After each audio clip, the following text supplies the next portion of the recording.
चलिए, आवाज नहीं।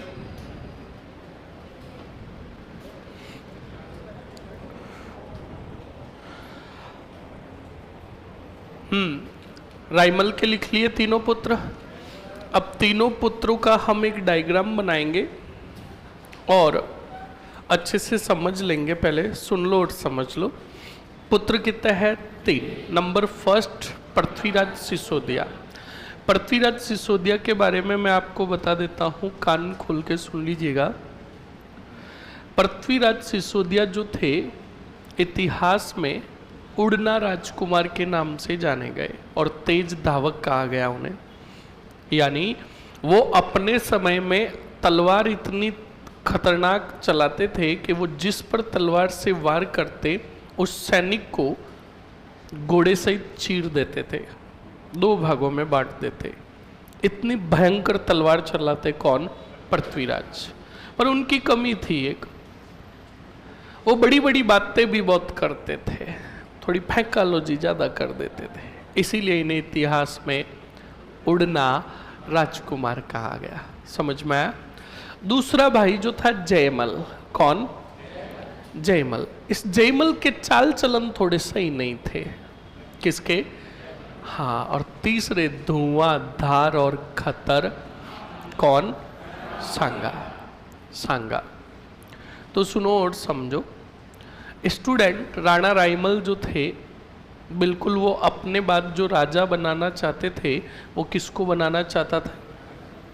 बोलो बोलो, अरे बोलो। नौ संग्राम सिंह को राजा बनाना चाहते थे, पर बड़ा पुत्र था कौन? पृथ्वीराज। स्टूडेंट, तीनों के बीच में उत्तराधिकार को लेकर संघर्ष होगा। किसको? उत्तराधिकार को लेकर संघर्ष होगा। ध्यान रखिएगा इस बात को। और क्या होगा क्या नहीं होगा वो बाद में बताऊंगा। पहले मैं जो डायग्राम बना रहा हूं वो देखो और कॉपी में लिखो, फिर समझाऊंगा। बताओ। कुछ नहीं है, खाली है। हाँ ले, अरे ले, अरे कमीन ले, वरना तेरा मुझे दे। हाँ ला दे। देखो ये मेरे हाथ में है ना, जा तेरा ला। अब देख लेना।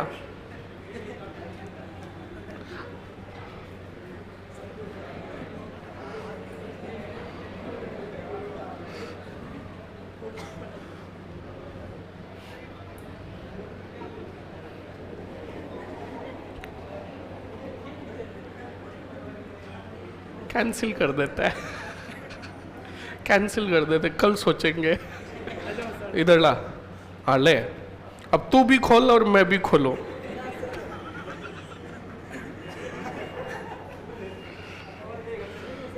क्या बात है, मौजा ही मौजा। तू चेक कर, सबको बोल के बता।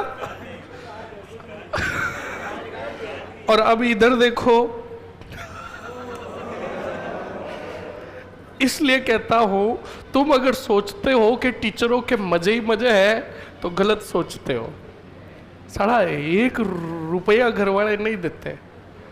अगर कभी मांग भी लेता हूं तो 10 रुपए के 2 नोट, वो भी गिन कर देते हैं। प्रताड़ित इंसान है, क्या करे।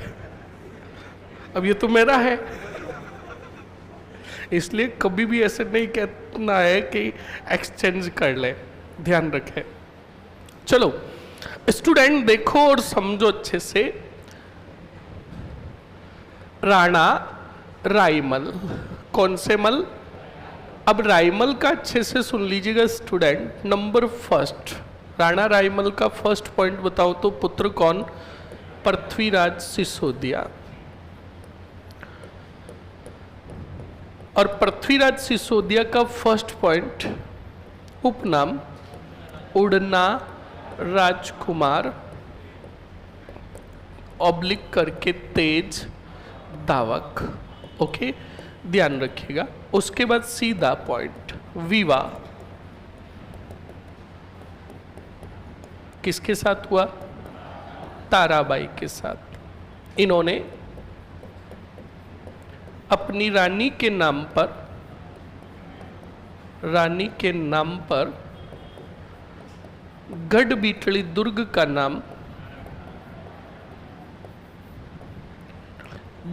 नाम क्या रखा? तारागढ़ रखा। मृत्यु सिरोही के जगमाल ने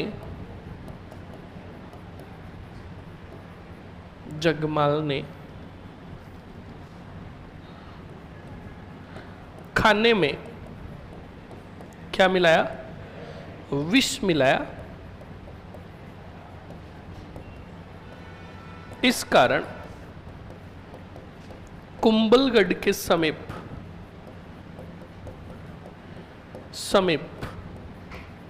क्या हुई? मृत्यु हुई। ओके, नेक्स्ट, कौन सा मल? जयमल। कौन सा मल? एक ही पॉइंट लिखोगे, सुरातन सोलंकी से लड़ता हुआ मारा गया। लड़ता हुआ मारा गया। ओके, नेक्स्ट बताओ, कौन? राणा सांगा या संग्राम सिंह? प्रथम। सीधा लिखोगे, विकट समय में शरण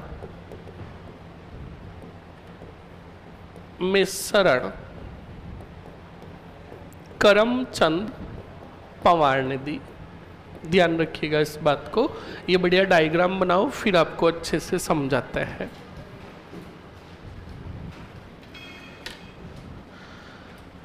डायग्राम बना लो अच्छे से, फिर आपको अच्छे से समझाते हैं।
लिख लिया सभी ने? जल्दी लिखो। उसके बाद आपके आगे बढ़िया छोटी सी एक कहानी बता देते हैं।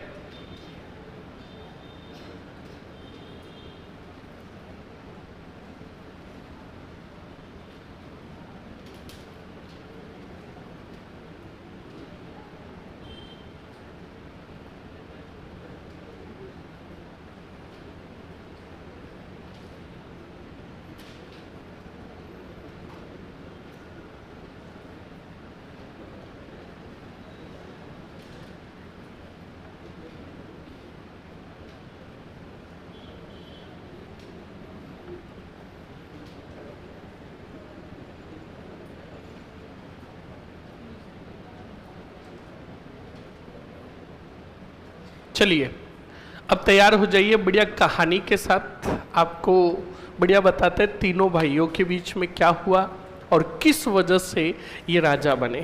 तैयार हो? तैयार हो? चलो सुनो और समझो अच्छे से।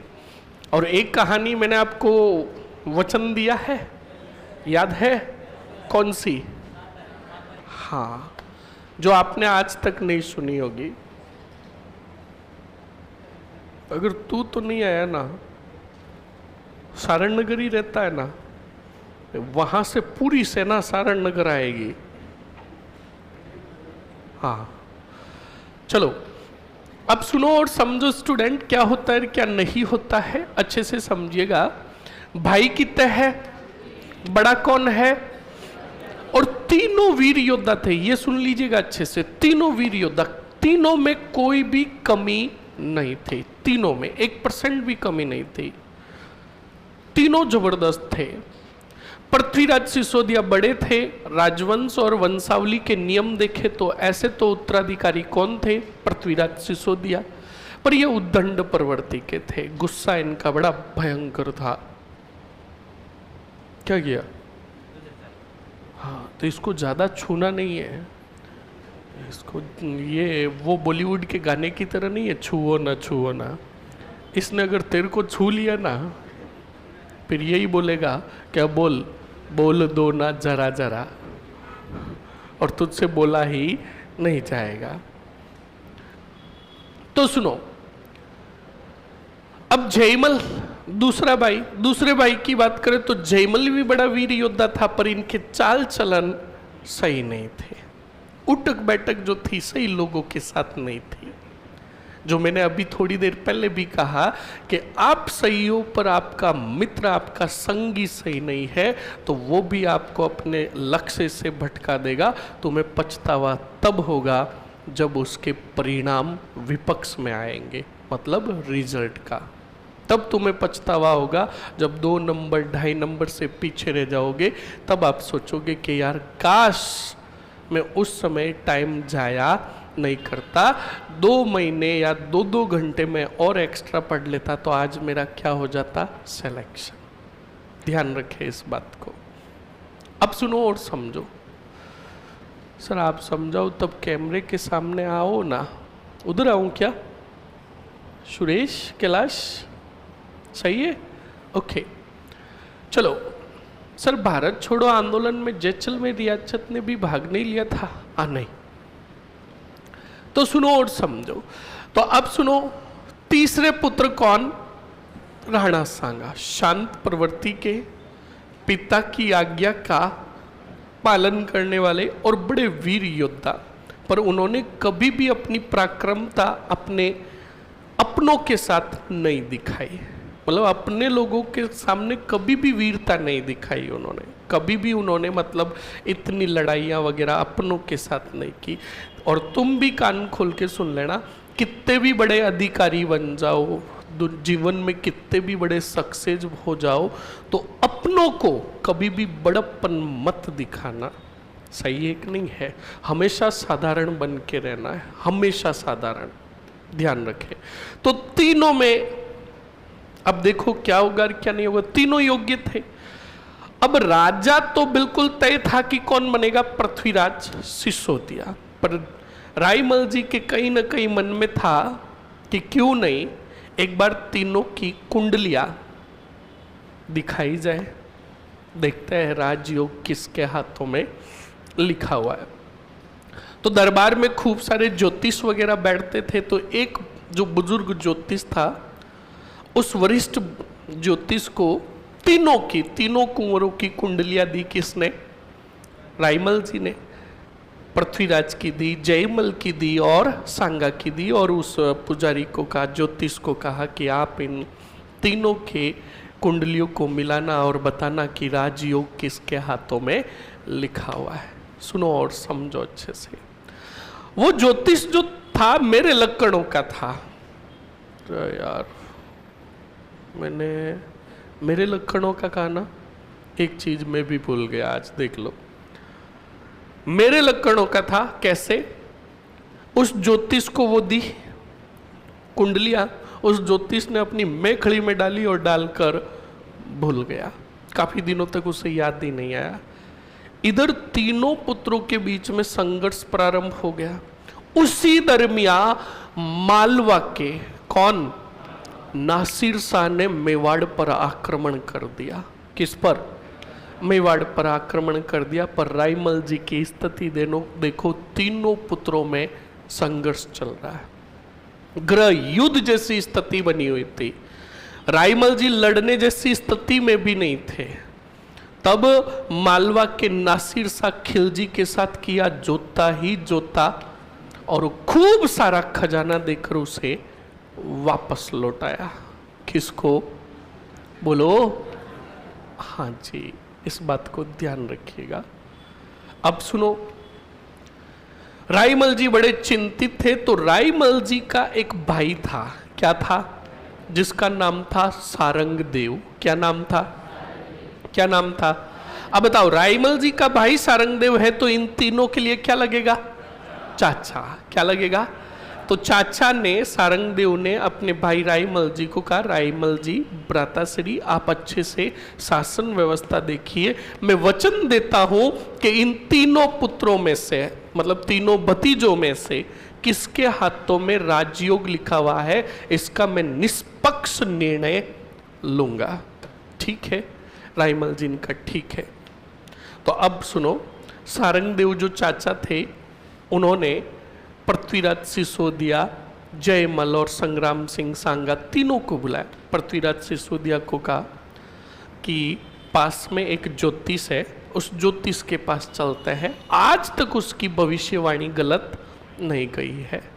जयमल को भी कहा, जयमल ने भी कहा चलने को तैयार हूँ। पृथ्वीराज को कहा, इसने भी कहा चलने को तैयार हूँ। सांगा को कहा, तो सांगा ने कहा हम तो सबसे छोटे हैं, हम कहाँ कंपटीशन में, तो भी आप कह रहे हो तो चल लेता है।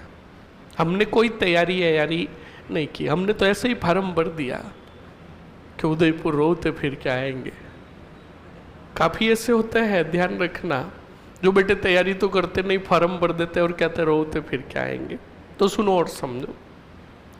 तो अब बताओ, तीनों को लेकर कौन आ रहे हैं? सारंग देव ज्योतिष के पास। वो ज्योतिष अलग है, ये ज्योतिष अलग है।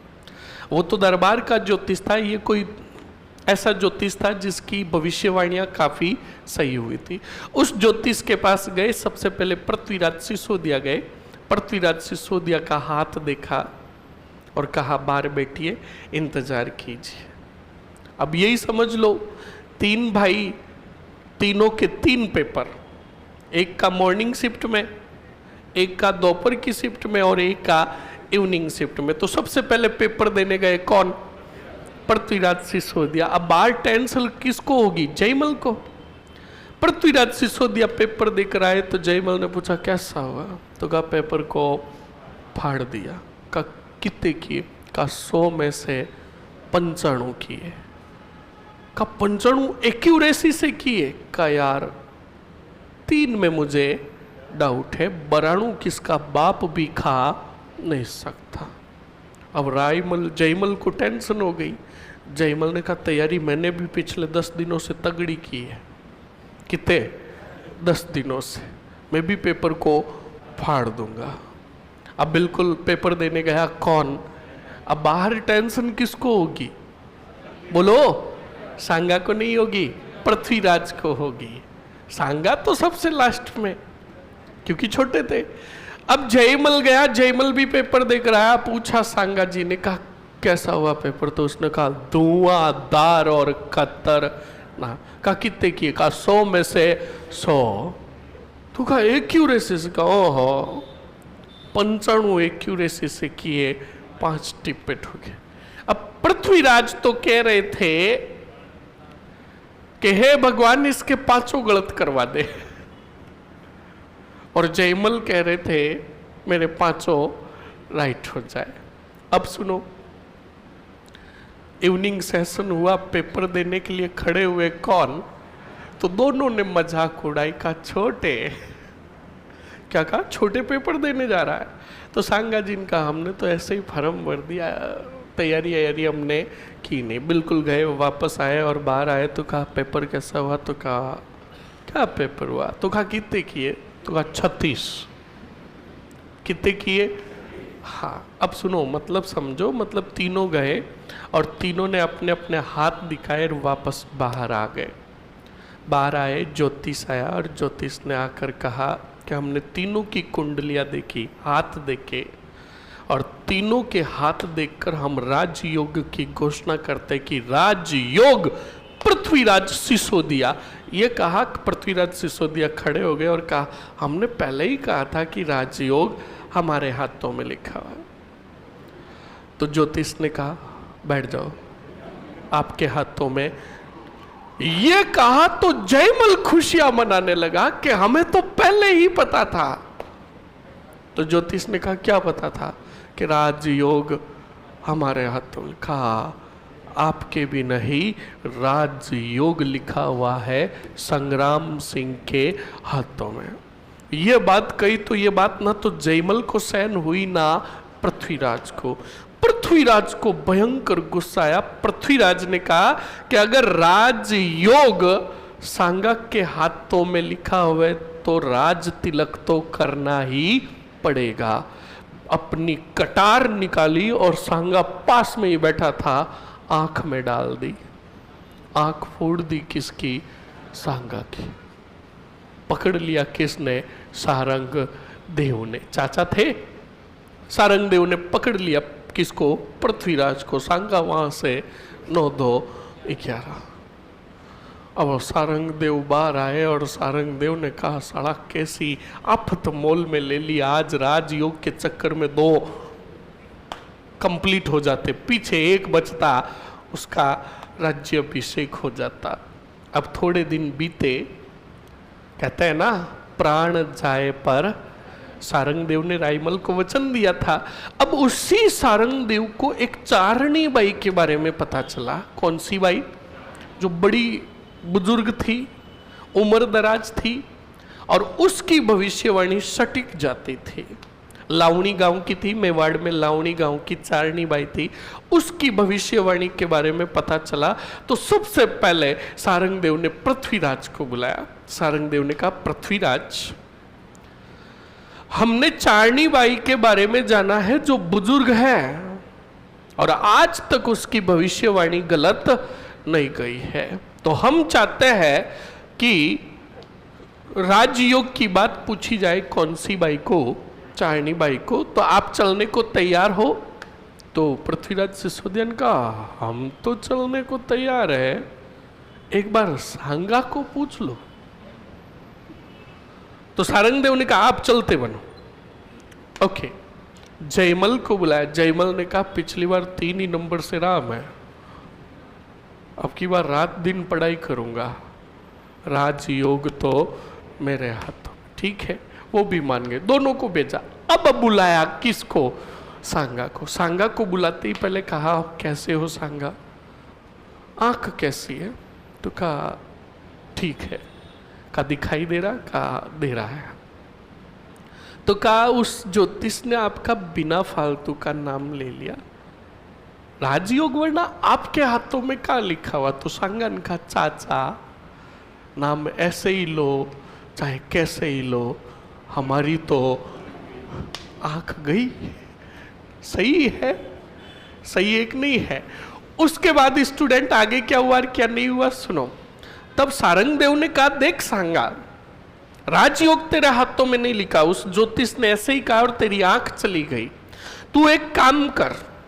का क्या? कि चारणी बाई के बारे में मैंने सुना है, उस चारणी बाई के पास चलते हैं, आज तक उसकी भविष्यवाणी गलत नहीं गई है, बिल्कुल पता चल जाएगा राजयोग किसके हाथों में लिखा हुआ। तो सांगा ने कहा, ए चाचा ये दूसरी भी फुड़वाना चाहता है। तो सारंगदेव ने कहा नहीं, अब की बार मैंने पूरी सुरक्षा का इंतजाम कर रखा। तो कहा कैसे? तो कहा देख, सबसे उधर बिठाऊंगा पृथ्वीराज को। किसको? बीच में बैठूंगा मैं। ये कौन कह रहा है? सारंगदेव। और मेरे जस्ट पास बिठाऊंगा तुझे। अगर बाय द वे चारणी बाई ने तेरा नाम ले लिया तो मैं झांप लूंगा। किसको? तू 9-2-11। तो सांगन का चाचा पकड़ लेना। तो सांगन का 1 मिनट रुक, तू मुझे किधर बिठाएगा? तो कहा इधर। तो सांगन का उधर पृथ्वीराज बैठेगा, बीच में चाचा बैठेगा, मेरी फूटी हुई आंख यह है। अगर वो हमला करता है तो फूटी हुई फूटनी चाहिए, ये सेफ जोन में रहनी चाहिए। सही है ना? बिल्कुल पूरे सोच कर गए थे। अब सुनो और समझो। कितों को लेकर आए? तीनों को लेकर आए और तीनों को लेकर आकर बिल्कुल बैठे। उसी सिस्टम के हिसाब से सबसे उधर किसको बिठाया? पृथ्वीराज को। बीच में कौन बैठा? सारंगदेव। और फिर कौन बैठे? सांगा। और वो फिर उधर जयमल। अब सुनो, सबसे पहले बिल्कुल अंदर गया चारणी बाई की कुटिया में। कौन? पृथ्वीराज। पृथ्वीराज का हाथ देखा, वापस आ गया, बिठा दिया। फिर भेजा जयमल को, कहा जयमल जाओ। जयमल भी आया और उस हिसाब से बैठ गया। फिर भेजा किसको? सांगा को। सांगा भी गया, वापस आकर बैठ गया उसी सिस्टम से। चारणी बाई बाहर आई। तो आपको पता है हमारे ग्रामीण क्षेत्र के अंदर कुछ बूढ़ी औरतें भी होती है और कुछ बूढ़े लोग भी होते हैं जो हाथ देखते ही नहीं है। चेहरा देखकर और चेहरे की ललाट देखकर वो हमें कल के बारे में बता देते हैं कि भाई तेरा आने वाला कल कैसा होगा। ऐसे देखते कि नहीं देखते?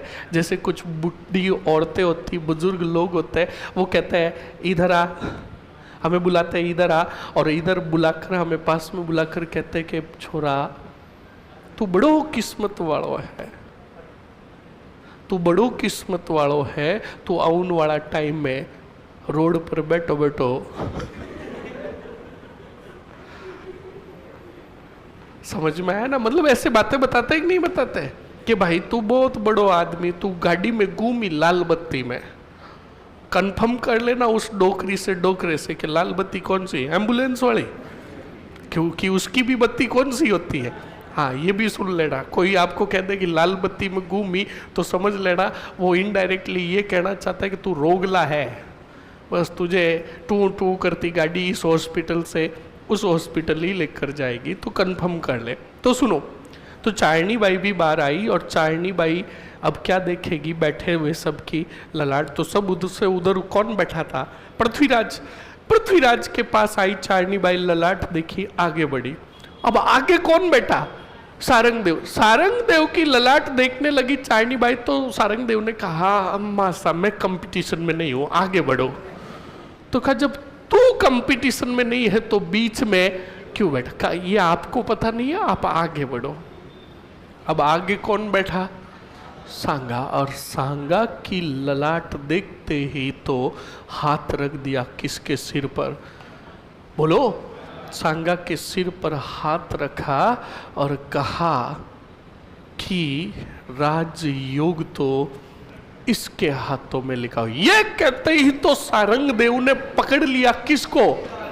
पृथ्वीराज को। और सांगा चारणी बाई को कह रहा है धोग देव। उधर जयमल जो खुले सांड की तरह बैठा था, उसके हालात बदल गए, जज्बात बदल गए। उसने कहा मेरी ललाट तो देखी नहीं, बिल्कुल फैक्ट है। तो उसको आ गया भयंकर गुस्सा। उसने अपनी कटार निकाली। इधर सांगा कह रहा है धोग दो, तो कटार निकालकर भयंकर वार किया किस पर? सांगा पर सांगा जैसे तैसे करके वहां से भागे। सुनते रहो, बड़ी विकट स्थिति थी किसकी? सांगा की, क्योंकि सांगा पर कटार से वार हुआ था, खून से लथपथ हो गए थे। कौन? सांगा। वहां से भागे। जंगल में जब भाग रहे थे तो इधर जोधपुर की तरफ से कोई छोटा मोटा शासक था जिसका नाम था बीदा राठौड़। कौन था? बीदा राठौड़। जैसे हम राजस्थानी भाषा में बोलते ना कि भाई मारे तेजाजी बाबू जी की फेरी बोलियोड़ी है, मैं खरना अड़ जाऊं, सही है ना? ऐसे ही बीदा राठौड़ भी कोई भगवान के इधर मेवाड़ में दर्शन करने के लिए अपने कुछ एक सैनिकों को लेकर आ रहा था। उधर से आया, बताओ कौन? सांगा। अब सांगा को खून से लथपथ देखा। किसने? बीदा राठौड़ ने। तो बिल्कुल बीदा राठौड़ ने रोका सांगा को, कहा कौन हो और ये तुम्हारे साथ क्या हुआ?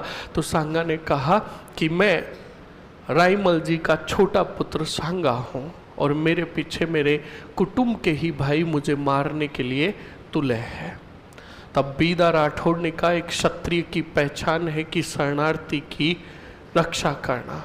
चिंता मत कीजिए, जब तक बीदा राठौड़ है, तुम्हारा कुटुंब का हो, तुम्हारा भाई हो, चाहे कोई भी हो, तुम तक पहुंच नहीं पाएगा। अगर पहुंचना होगा तो गुजरना पड़ेगा किससे? बीदा राठौड़ से। बीदा राठौड़ ने अपना घोड़ा दिया किसको? सांगा को। सांगा वो घोड़ा लेकर वहां से भाग गए। अब बताओ पीछे सेना अपने सैनिक लेकर कौन आया? जयमल। अब जयमल आया तो बीच में खड़ा अपने सैनिकों को लेकर कौन? बीदा राठौड़। जयमल ने कहा बीदा रास्ता छोड़ दे, भाई भाई की लड़ाई है, बीच में मत आ। तो स्टूडेंट बीदा राठौड़ ने कहा माना कि तुम भाई भाई की लड़ाई है, पर कैसे भूल जाऊं कि क्षत्रियों का नियम है विकट में शरणार्थी को शरण प्रदान करना। अगर भाई तक पहुंचना है तो मुझसे लड़ना होगा। दोनों के बीच में भयंकर क्या हुआ? अब तब तक सांगा वहां से निकल गए, पर सांगा जंगल के अंदर बेहोश होकर गिर गए और सांगा घोड़ा लेकर पहुंच गए कहां? श्रीनगर। कहां? बोलो, जो कहां है बोलो? जम्मू कश्मीर में। कहां है? अरे कमीनों, क्या घोड़ा था, कोई हवाई जहाज नहीं थी कि श्रीनगर कहा कि जम्मू कश्मीर। अरे वो वाला श्रीनगर नहीं, अजमेर के आसपास के क्षेत्र को भी उस टाइम श्रीनगर कहा जाता था कि घोड़ा लेकर श्रीनगर पहुंच गया। अरे उनके पास भाई मेरे घोड़ा था, कोई हवाई जहाज नहीं थी। ये सिर्फ बॉलीवुड मूवियों और साउथ मूवियों में ही हो सकता है। इस बात को कान खोल के सुन लेना। हीरोइन को बाहर देशों में गुंडे उठा कर ले गए हवाई जहाज में बिठाकर, हीरो इधर हॉस्पिटल में पड़ा है। सुनना, जो ही होश आएगा तो वो पहले हॉस्पिटल के कमरे से नीचे कूदेगा खिड़की से। सुनना, कूदा और सीधा बाइक पर जाकर बैठेगा, चलू भी नहीं करेगा, सीधी लेकर भाग जाएगा। पहली बात तो उसमें चाबी थी या नहीं, चालू कैसे हुई? देखते कि नहीं देखते? और फिर भी देखो, फ्लाइट उड़ने ही वाली थी और वो पहुंच जाता है और सीधा कहां बताता है? फ्लाइट में। क्यों? उसको सिक्योरिटी ने चेक नहीं किया, उसका टिकट पहले किसने बुक करवाया? सबसे बड़ी बात, सही एक नहीं है। और फिर भी सुनो, चलो कोई बात नहीं, टिकट इमरजेंसी में बुक हो गया होगा, पर हमें तो नहीं बताते। और फिर देखो वो वहां बाहर विदेश में भी चला जाता है और जहां पर हीरोइन को रख रखा होता है वहां पर सीधी दीवार तोड़कर आता है। उसने तो पता भी किसी को नहीं पूछा। हमें तो हमारा मित्र लोकेशन भेजता है कि शास्त्री सर्कल के पास आ जा। वहां पहुंचने के बाद भी कहता तू कट्टे खड़ो है, मरो, मने तो कौन दिखे। तो वो फिर कहता देख पास में एक चाय की थड़ी होगी, उसकी लेपट गड़ी ले, फिर आगे एक नुक्कड़ आएगा, वहां पर किसी को भी पूछ ले। तो हम 10 जगह पूछते, वो तो किसी को नहीं पूछता, सीधा दीवार तोड़ के एंटर। यही तो मूवी है। पर मूवी देखने से पहले एक डिस्क्रिप्शन आता है, उसमें देखना सीधा लिखा हुआ होता ये सभी चीजें काल्पनिक है। क्या है? काल्पनिक। तो ये काल्पनिक ही है पर ये सही है। तो श्रीनगर भगवान मेरे वहां नहीं गए, श्रीनगर कहा जाता था हमारे अजमेर के आसपास के क्षेत्र को। यहाँ पहाड़ी क्षेत्र के अंदर गए, बेहोश होकर गिर गए। अब सांगा क्योंकि रक्त बहुत ज्यादा बह गया था, वहीं के क्षेत्र का एक था अंडरवर्ल्ड डॉन जिसका नाम था करमचंद पवार। कौन था? करमचंद पवार के पास थोड़ा बहुत क्षेत्र था, पर वो क्या करता था, आसपास के क्षेत्रों को लूटता था। अब सुनो, करमचंद पवार अपने कुछ एक सैनिकों के साथ गुजर रहे थे, तो आगे घायल देखा किसको? सांगा को। तो सांगा को देखा तो सांगा के शरीर पर राज दरबार के कपड़े पहने हुए थे। तो सांगा ने कहा राज दरबार के कपड़े पहने हुए, इसका मतलब ये कोई युवराज है और हमें इनकी क्या बचानी चाहिए? जान। अभी कहीं चोरियां भी नहीं हो रही है, अगर जान बचाएंगे और इन्हें रियासत पहुंचाएंगे तो रियासत से हमें मिलेगा इनाम। क्या मिलेगा? इनाम। तो बिल्कुल करमचंद पवार ने कहा इनको उठाओ और एम्स में लो, इमरजेंसी वार्ड में। समझाने के लिए बता रहा हूं। बिल्कुल लाए, इलाज करवाया किसका? सांगा का। किसका?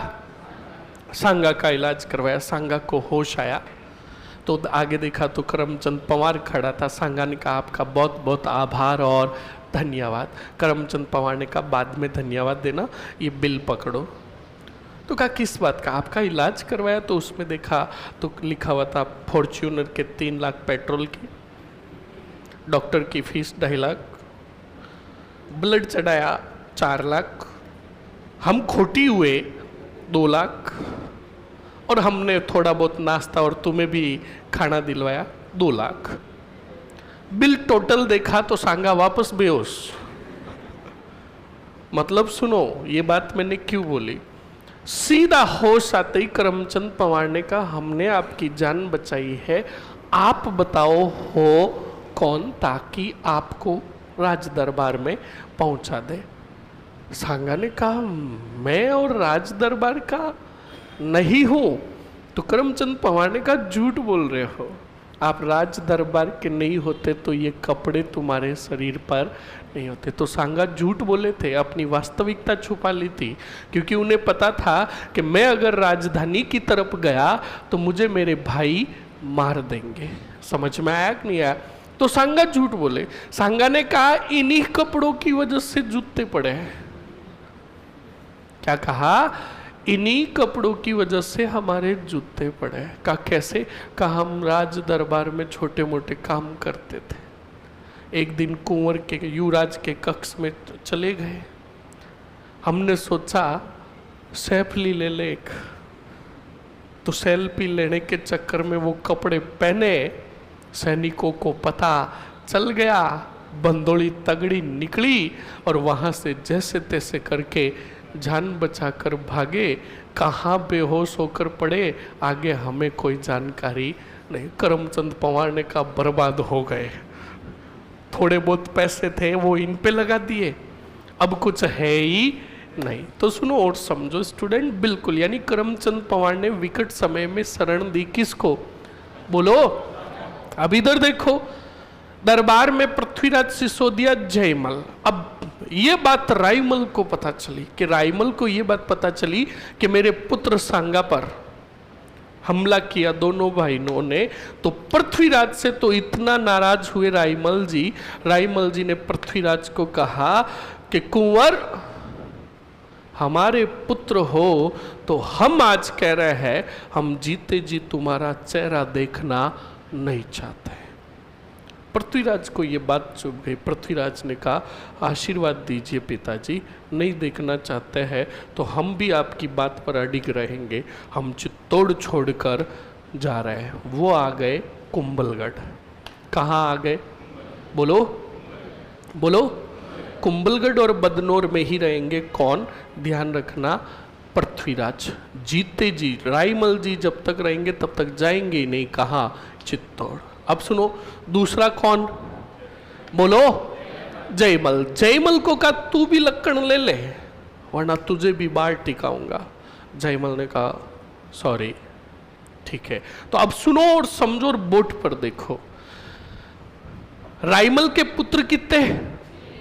पृथ्वीराज चला गया कौन से गढ़, और संग्राम सिंह आ गए अजमेर के आसपास किसके पास? तो चित्तौड़ में पास में कौन रहा? ये था बाहुबली मूवी का फर्स्ट पार्ट। अब सेकंड पार्ट देखो। स्टूडेंट, एक साम्राज्य था टोडा। कौन सा? और टोडा का राजा था सुरातन सोलंकी। बोलो कौन था? बोलो कौन था? सुरातन सोलंकी। सुरातन सोलंकी पर एक मुस्लिम सेना नायक ने अटैक किया जिसका नाम था लल्लू खां। कौन सी लू? हाँ, लल्लू खां।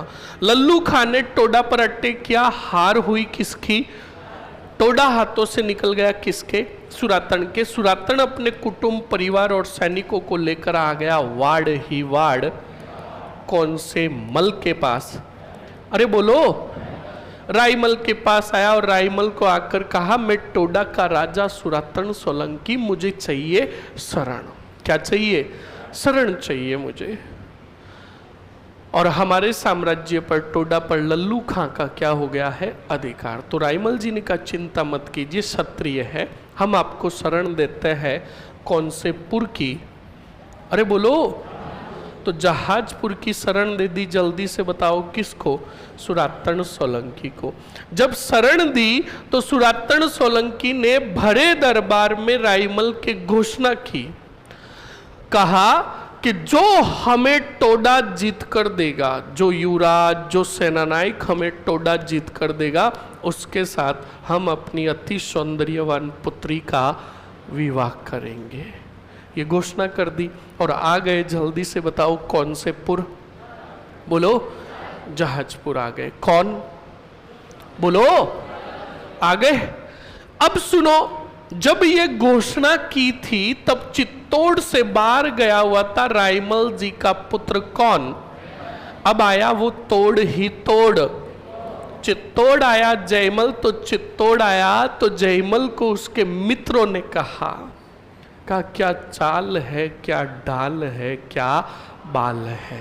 यानी सुरातन सोलंकी की पुत्री के सौंदर्यता का बखान किया कौन से मल के सामने। तो जयमल को जब ये बात पता चली तो जयमल ने जहाजपुर संदेश भेजा। किसको? सुरातन सोलंकी को। कहा हम आपकी पुत्री से विवाह करना चाहते हैं। सुरातन सोलंकी ने कहा अगर विवाह करना है तो जीत कर दो। क्या? टोडा। जयमल ने कहा सटाप, हम नहीं जीतेंगे, हम सिर्फ विवाह ही करेंगे। तो स्टूडेंट, सुरातन सोलंकी ने कहा राणा के हमारे ऊपर उपकार है, उन्होंने विकट समय में हमें क्या दी है? शरण। कोई बात नहीं, राणा का पुत्र ही है, कुंवर ही है, विवाह कर देता है। पृथ्वीराज इस जयमल को वापस संदेश भेजा कि ठीक है, आपका विवाह तय करते हैं, पंडित को बुलाते हैं और तारीख, यानी वो क्या बोलते हैं उसको, हाँ, मुहूर्त निकलवाते हैं, तारीख कितनी देते हैं, हम आपको सूचना देते हैं। अब पंडित को बुलाया गया। पंडित को कहा भाई खोल तेरे टीपणे और बता तारीख लग्न की कितनी आती है। पंडित ने तारीख खोली तो कहा 4 साल तक कोई मुहूर्त ही नहीं है, मांगलिक है दोनों। गोली देते हैं ना कि मांगलिक है, छोरा मांगलिक, छोरी मांगलिक। तो कहा ये मांगलिक सही कैसे होंगे? कहा कि 5 किलो दाल। अब मैं नहीं बोलूँगा आगे, छोड़ो चलो। तो स्टूडेंट सुनो, अब आगे क्या होता है। हाँ, पास में बैठा ना पालीवाल, सुन लेना अच्छे से, आगे क्या होता है क्या नहीं होता है। तो स्टूडेंट, अब सुरातन जी ने वापस जयमल को संदेश भेजा कि भाई जयमल, शादी की तारीख नज़दीक नहीं है, आपको इंतजार करना पड़ेगा शादी के लिए। जयमल ने वापस संदेश भेजा, कहा कोई बात नहीं, शादी के लिए इंतजार कर लेंगे, हम शिकार के लिए आप ही की तरफ आए हुए हैं, इसलिए हम हमारी होने वाली रानी से मिलने आ रहे हैं। ये बात किसको बोल रहे? एक पिता को। तो सुरातन सोलंकी ने कहा, अब तक तो हम राणा के एहसानबद थे, पर कुंवर ने अपनी सारी हदें पार कर दी। अब हम ऐसी जागीर में रहेंगे ही नहीं। जहाजपुर से अपनी सेना का और कुटुंब का पड़ा उठाया और रवाना हो गए। चलते बने, जयमल आ गया। पालकियां जो जा रही थी, जयमल आ गया और जयमल उस पालकी तक पहुंच चुका था जिसमें बैठी थी सुरातन सोलंकी की पुत्री, और जिद करने लगा कि हम देखेंगे हमारी होने वाली रानी को। तब सुरातन जी समझा रहे थे कि नहीं। तभी समझ नहीं रहा था जयमल, क्योंकि सुरातन जी सोच रहे थे किसके बारे में? राईमल के बारे में, कि ये राईमल के कुंवर है। तभी पीछे से एक योद्धा आया, नयन जैसा, तलवार निकाली और जयमल पर एक वार किया। जयमल के कितने फाड़े कर दिए? 2। वहीं पर मारा गया। कौन? बोलो, कौन मारा गया? सुनते रहना, वो डायग्राम जो बताया अब ऑटोमेटिकली तुम्हें याद हो जाएगा। मारा गया, अरे मारा गया ना जयमल। जयमल की मृत्यु का संदेश गया कुंभलगढ़। कौन से गढ़? और कुंभलगढ़ में जल्दी से बताओ कौन था? अरे बोलो, पृथ्वीराज था। पृथ्वीराज ने अपने सेना नायकों से पूछा, कहा कि हमारा भाई जयमल कैसे मारा गया। तो इनके सैनिकों ने कहा कि भाई बात यह है कि तेरा भाई कोई छोरियों के चक्कर में था वो मारा। सही है? तो कहा किसके? तो कहा क्या चाल है, क्या ढाल है, क्या बाल। तो कहा अरे बात पूरी बताओ, बात क्या है। तब पूरी बात बताई कि टोडा के राजा है कौन? सुरातन सोलंकी, और उन्हें शरण दी है किसने? आपके पिता राईमल ने। और भरे दरबार में घोषणा की है कि जो उन्हें टोडा जीत कर देगा वो उसके साथ अपनी अति सौंदर्यवान पुत्री का क्या करेंगे? तो पृथ्वीराज ने कहा, हम उड़ना राजकुमार, तेज धावक, हमसे अच्छी तलवार कोई नहीं चला सकता। सेना का पड़ा उठाओ। तो सैनिक उनका किधर जाएंगे? जहाजपुर का नाव टोडा। कहाँ जाएंगे? तो बताओ, सेना लेकर आया कौन? बोलो। और सीधा गया कहाँ? लू झाड़ दी किसकी? यानी लल्लू खां को क्या किया? और पराजित करके कहा, पृथ्वीराज ने कहा, हालो रे कौन से पुर, अब आए किसके पास? और सुरातन सोलंकी को आकर कहा कि टोडा के राजा सुरातन सोलंकी, टोडा साम्राज्य आपका इंतजार कर रहा है। तब पृथ्वीराज को सुरातन जी ने कहा, आपका बहुत बहुत आभार और धन्यवाद। तब पृथ्वीराज ने कहा, सड़प कुछ घोषणा वगैरह की थी आपने? तो बिल्कुल, सुरातन सोलंकी ने अपनी पुत्री ताराबाई का विवाह किया। किसके साथ? मैंने कहा ना, पृथ्वीराज बहुत उड़ती उड़ती बातें करते थे, बातें करने लगते थे तब वो कितनी फेंक देते थे, उन्हें खुद को ही पता नहीं चलता। अब सुनो, ताराबाई का विवाह हो गया किसके साथ? पृथ्वीराज के साथ। पृथ्वीराज और ताराबाई लॉन्ग ड्राइव पे गए। कौन सी ड्राइव? हाँ, लॉन्ग ड्राइव पे गाड़ी चला रहे कौन? पृथ्वीराज। और पास में बैठी कौन? अब बिल्कुल गाड़ी गई तो बिल्कुल स्टूडेंट ताराबाई ने देखा तो बिल्कुल प्रकृति के एक ऐसे मतलब रूप को देखा कि चारों तरफ जंगली जंगल और उसी जंगल के बीच में बना हुआ एक अच्छा मनोरम सा दुर्ग, जो मन को भा गया। किसके? ताराबाई के। तो ताराबाई ने इतना अच्छा दुर्ग देखा तो उस दुर्ग की बुरी बुरी क्या की? प्रशंसा। तो कहा कि इतना मनोरम दुर्ग हमने कभी भी नहीं देखा, ये तो हमारे मन को भा गया। ये बात किसको बताई? पृथ्वीराज ने ये बात सुनी तो फैकालोजी शुरू कर दी। पृथ्वीराज ने कहा, एक बात कहे रानी सा। कहा क्या? कहा आज तक हमें दुनिया में दो ही चीजें पसंद आई है, अब ताराबाई को पता चल गया कि पैथोलॉजी शुरू। तो कहा, रानी ने कहा आज रुको नंबर लगाते हैं इनका। तो कहा कौन सी दो चीजें? कहा एक आप और दूसरा ये दुर्ग। रानी बड़ी गजब की थी। रानी ने कहा ठीक है, अगर आपको दो चीजें पसंद आई तो एक बात बताओ, दोनों में से एक को चुनना हो तो किसे चुनोगे? पृथ्वीराज ने कहा मैं ग्रेजुएट हूं तो ये पोस्ट ग्रेजुएट है। तो पृथ्वीराज ऐसे हार मानने वाले नहीं थे। पृथ्वीराज ने बाहर देखा, पृथ्वीराज ने कहा अच्छा अच्छा अच्छा अच्छा अच्छा अच्छा ठीक है। कहा वापस पूछो रानी साहब, आपने क्या पूछा? कहा कि हम दोनों में से एक को चुनना पड़े तो किसे चुनोगे? तो पृथ्वीराज ने हंसकर कहा आपको। तो कहा अजीब बात है, आपने हमारे चक्कर में एक आपकी इच्छा और मन की चीज को तो छोड़ दिया। तो पृथ्वीराज ने कहा किसने कहा छोड़ दिया? हमें दोनों मिले हैं। कहा कैसे? कहा कि रानी सा ये दुर्ग गढ़ बीटली है, पर आज के बाद इसे गढ़ बीटली नहीं तुम्हारे नाम से जाना जाएगा तारागढ़। हमने तो तुम्हें मांगा, तुम्हारे साथ ये तारागढ़ भी आ गया। ये थे कौन? पृथ्वीराज सिसोदिया। अब सुनो, पृथ्वीराज सिसोदिया की एक बहन थी आनंदाबाई। कौन? आनंदाबाई का विवाह हो रखा था सिरोही के जगमाल के साथ। किसके साथ? और जगमाल और आनंदाबाई के दिन बीच में, दोनों के बीच में भयंकर लड़ाइयां हुआ करती थी, बिल्कुल भी नहीं बनती थी। एक बार जगमाल ने बड़ा झगड़ा किया, तब आनंदाबाई ने भी गुस्से गुस्से में कह दिया जगमाल जी आप मान जाओ वरना मैं अपने भाई को बुलाऊंगी। तो जगमाल ने भी गुस्से गुस्से में कह दिया बुला दे, डर लगता है क्या?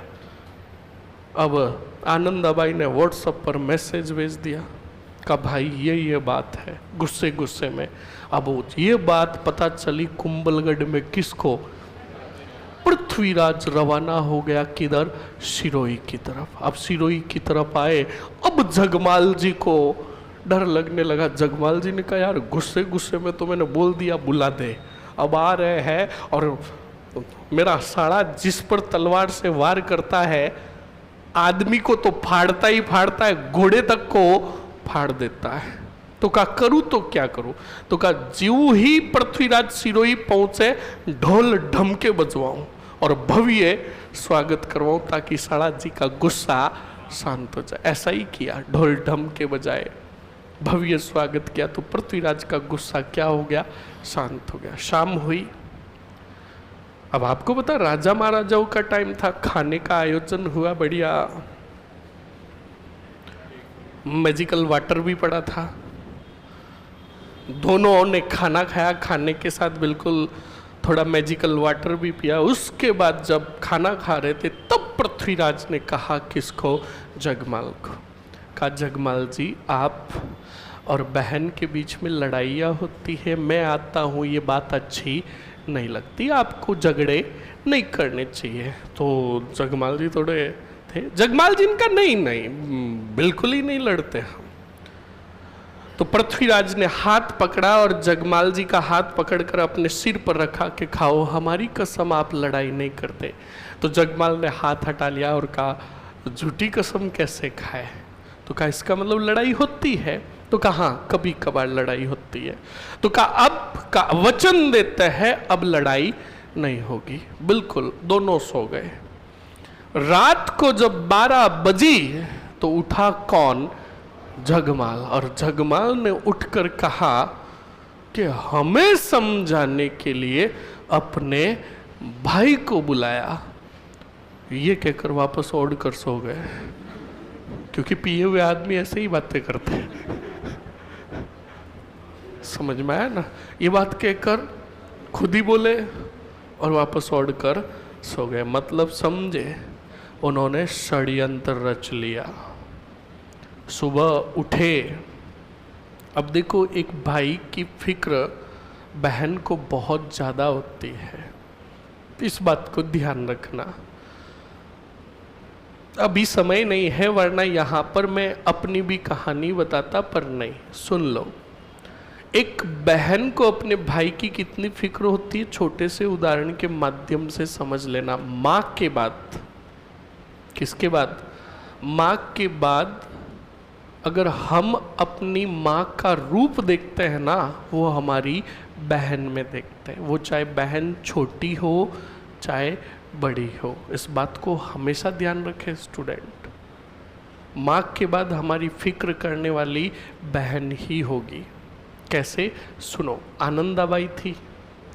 आनंदाबाई को पता था कि मेरा भाई सुबह कुंभलगढ़ जाएगा, जो काफ़ी दूर है, तो क्यों नहीं सुबह उठकर मैं मेरे भाई के लिए खाना बनवा दूँ, ताकि भाता बनवा दूँ, ताकि रास्ते में भूख लगेगी तो भाई क्या कर लेगा, नाश्ता कर लेगा।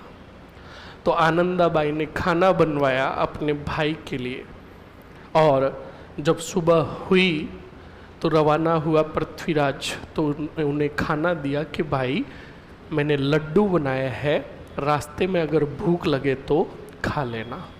अब रवाना हुए स्टूडेंट। उसी दरमियान मौका देखकर पहले जगमाल ने उसी खाने में क्या मिला दिया, जहर। पर इस बात का अंदाजा नहीं किसको, आनंदाबाई को। और आनंदाबाई ने वही पोटली उठाकर किसको दे दी, पृथ्वीराज को।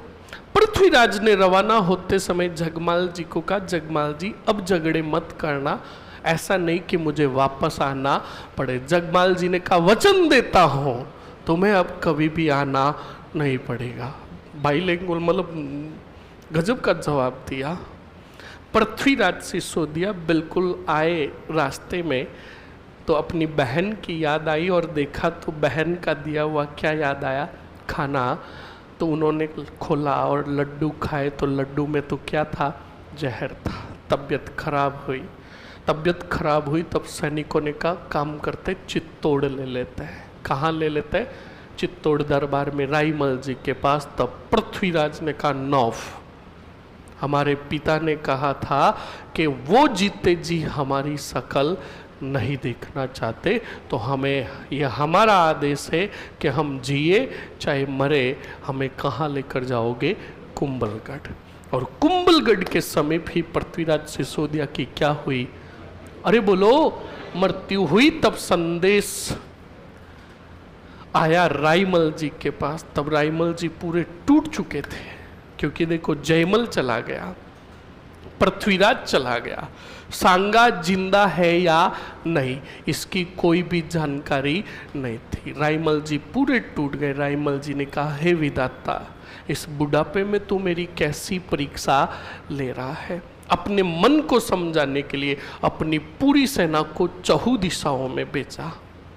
एक सैन्य दल आया श्रीनगर के आसपास। करमचंद से मुलाकात हुई, करमचंद को पूरी बात बताई। तब करमचंद आया और सांगा को कहा, मेवाड़ के राणा राईमल के तीसरे पुत्र राणा संग्राम सिंह मेवाड़ तुम्हें बुला रहा है। जब ये बात पता चली करमचंद को, तो करमचंद बिल्कुल संग्राम सिंह को लेकर कहाँ आए, मेवाड़। और फिर राईमल जी की, और उधर राईमल जी बड़े सीरियस थे। सीरियस का मतलब दुनिया छोड़कर जाने वाले थे, पर उनके दुनिया छोड़कर जाने से पहले ही पहुंच गए थे कौन, सांगा। कान खोल के सुन लेना। और फिर उनकी मृत्यु के बाद 1509 में उनका क्या हुआ, राज्य अभिषेक। बोलो समझ में आया कि नहीं आया? तो ये चीज़ें तो मैंने पूरे डायग्राम के माध्यम से लिखा ली। हेडिंग डालो राणा सांगा, हेडिंग डालो स्टूडेंट राणा सांगा।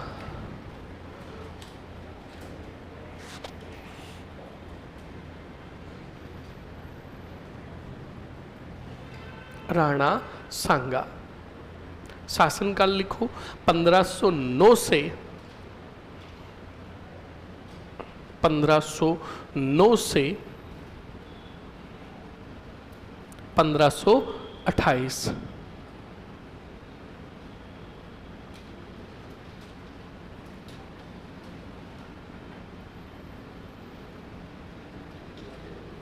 लिख लिया?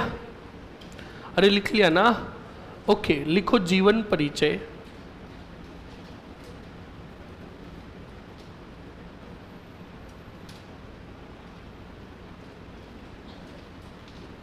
जीवन परिचय।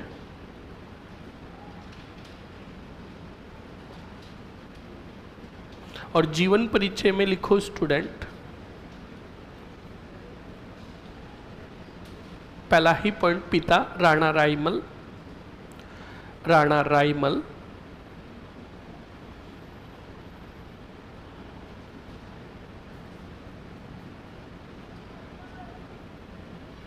राणा रायमल। माता रतन कंवर। माता रतन कंवर। जन्म लिखो,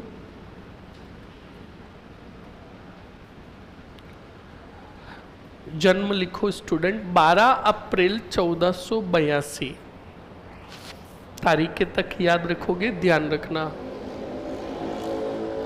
12 अप्रैल 1482 लिख लिया। अगले पॉइंट में लिखो राज्य अभिषेक। राज्य अभिषेक, और राज्य अभिषेक में लिखो 24 मई 1509 लिख लिया। अब बताओ विकट समय में शरण किसने दी थी? करमचंद पंवार। लिख लो यहां पर, वापस लिखो विकट समय में शरण, करमचंद पंवार। करमचंद पंवार। अगले पॉइंट में लिखो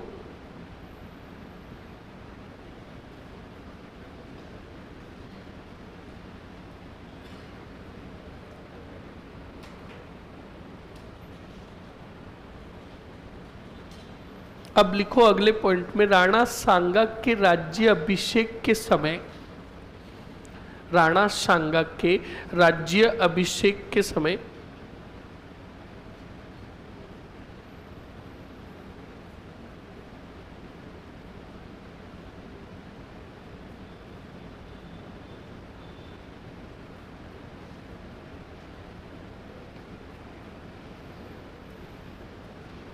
आगे लिखो स्टूडेंट, राणा सांगा के राज्य अभिषेक के समय समकालीन शासक। आप में से कोई बताएगा कि राणा सांगा के राज्य अभिषेक के समय समकालीन शासक कौन कौन थे? कौन बताएगा? एक हाथ खड़ा है। केंद्र में कौन था? केंद्र का मतलब उस समय सत्ता किसके पास थी? लोधी वंश की। लोधी वंश का शासक कौन था? बोलो। इब्राहिम, जो शुद्ध गलत है। बहलोल लोधी, शुद्ध गलत है।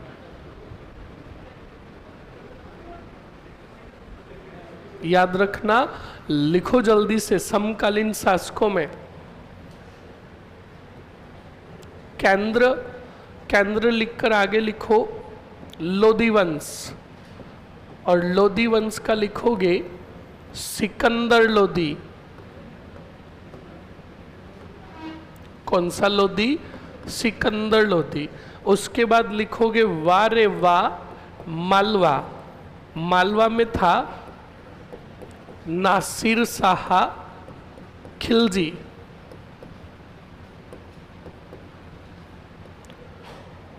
और फिर लिखोगे रात ही रात गुजरात। गुजरात में था महमूद बेगड़ा। कौन सा गड़ा?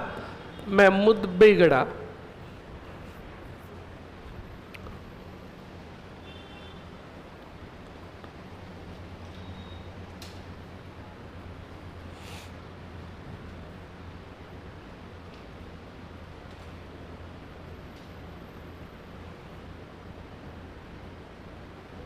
लिख लिया?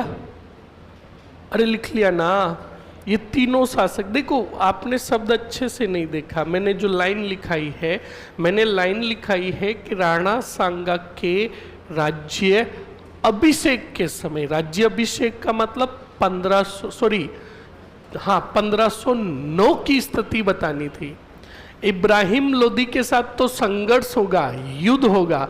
राज्य अभिषेक के समय जो शासक थे वो थे सिकंदर लोदी केंद्र में, मालवा में नासिर शाह खिलजी और गुजरात में महमूद बेगड़ा। संघर्ष जो होगा इन तीनों से किसी से नहीं होगा। संघर्ष होगा केंद्र में इब्राहिम लोदी से, गुजरात में मुजफ्फर शाह से और मालवा में महमूद खिलजी द्वितीय से। समझ में आया कि नहीं? आप इस बात को अच्छे से ध्यान रखें। हेडिंग डालो सांगा के युद्ध अभियान।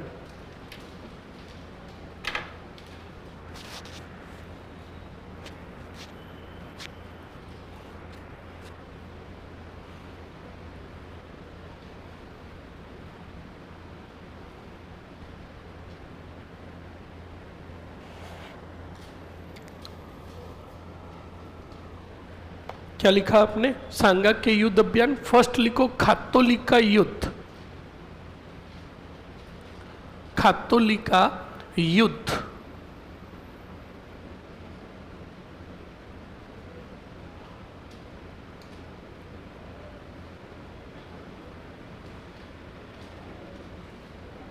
आगे लिखो स्टूडेंट। सन बताओ कब हुआ था? 1517। फोड़ो ठीक रे फोड़ो। दहेज में नए मिलेंगे एकदम बढ़िया। और बोलना कंपनी मेड दे, मिल्टन कंपनी की बोतल दे। आवाज नहीं। खातोली का युद्ध 1517 लिखो एक तरफ। राणा सांगा वर्सेस इब्राहिम लोदी।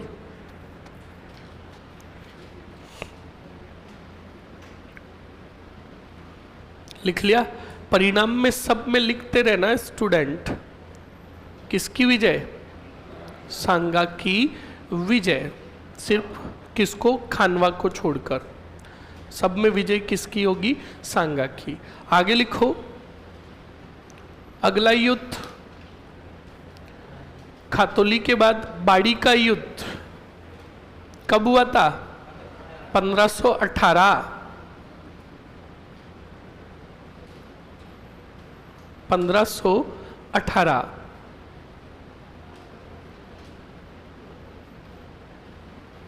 आगे लिखो जल्दी से।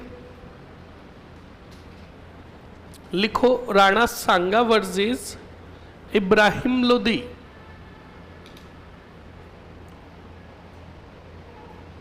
राणा सांगा वर्सेस इब्राहिम लोदी।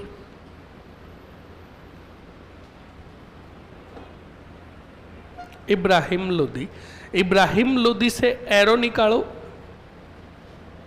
और 3 सेनानायक थे इसके। कितने? नंबर फर्स्ट लिखो मियां मक्खन। मियां मक्खन। दूसरा लिखो मियां हुसैन। कौन सा? मियां हुसैन। और तीसरा लिखो मियां मासूफ। मियां मासूफ। इनके पूरे नाम नहीं लिखाया है, छोटे नाम ही लिखा है। इनका पूरा नाम तो था मियां मक्खन फार्मूली। कौन सी मूली? आपको फार्मूली नहीं लिखना है, आपको तो सीधे शॉर्ट में ही याद रखने। लिख लिया? मासूम नहीं, मासूफ। मासूम। मासूम था तो लड़ने क्यों आया? मासूफ। लिख लिया? अब सुन लो पहले, चलो बाद में ही बताऊंगा, एक बार लिख लो, है ना। अब लिखो अगले पॉइंट में अगला युद्ध कौन सा होगा? बोलो, अरे बोलो मरो। सर कहा बोले, हमें तो खुद को ही पता नहीं है। बोलो गागरोन का। गागरोन का कब हुआ रे? कौन बोला? खड़प 1519। किन किन के बीच में हुआ? बोल। बैठो, कोई बात नहीं, बिल्कुल सनीस ने सही बताया। गागरोन का युद्ध हुआ था 1519 में। ये युद्ध हुआ राणा सांगा और मालवा के महमूद खिलजी द्वितीय के मध्य। समझ में आया कि नहीं आया? लिखो जल्दी से। गागरोन का युद्ध। गागरोन का युद्ध। और गागरोन के युद्ध में बिल्कुल लिखो स्टूडेंट, गागरोन का युद्ध राणा सांगा वर्सेस मालवा का महमूद खिलजी द्वितीय।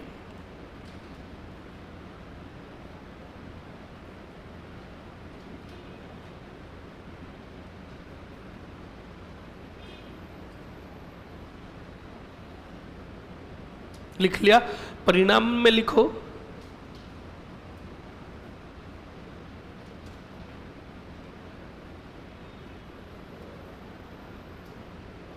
परिणाम में लिखो स्टूडेंट,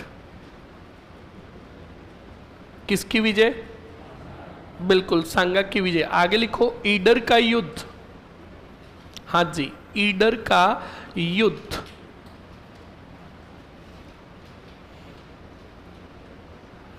ईडर का युद्ध, और ईडर के युद्ध में लिखो स्टूडेंट जल्दी से 1520। 1520 लिख लिया। लिखो राणा सांगा, एक बार लिख लो फिर पूरे साथ में ही समझा दूंगा।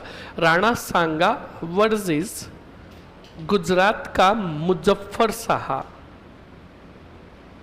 राणा सांगा वर्सेस गुजरात का मुजफ्फर शाह।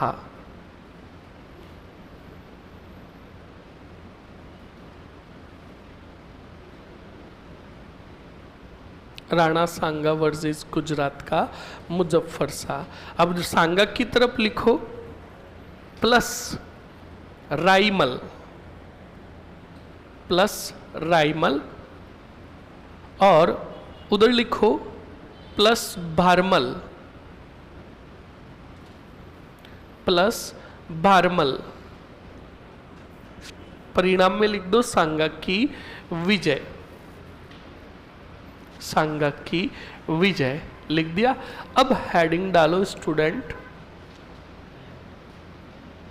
बढ़िया बयाना का युद्ध 16 फरवरी 1527। 16 फरवरी 1527।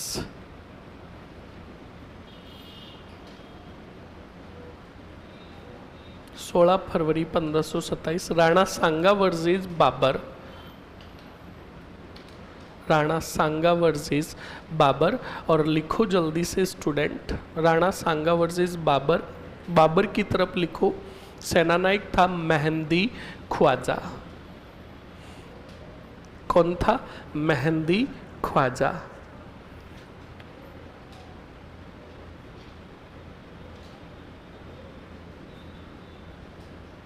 मेहंदी ख्वाजा लिख लिया?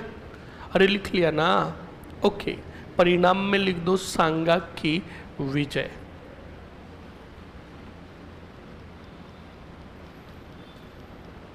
अब लिखो स्टूडेंट आगे खानवा का युद्ध, बैटल ऑफ खानवा। खानवा से एरो निकालकर पहले लिखो स्टूडेंट क्या? एरो निकालकर लिखो ये कहाँ है? ध्यान रखना, रूपवास तहसील भरतपुर। पूरा लिखो, रूपवास तहसील भरतपुर।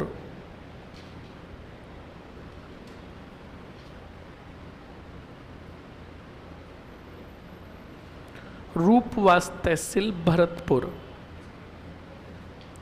लिख लिया? ओके। अब लिखो स्टूडेंट तारीख 17 मार्च 1527।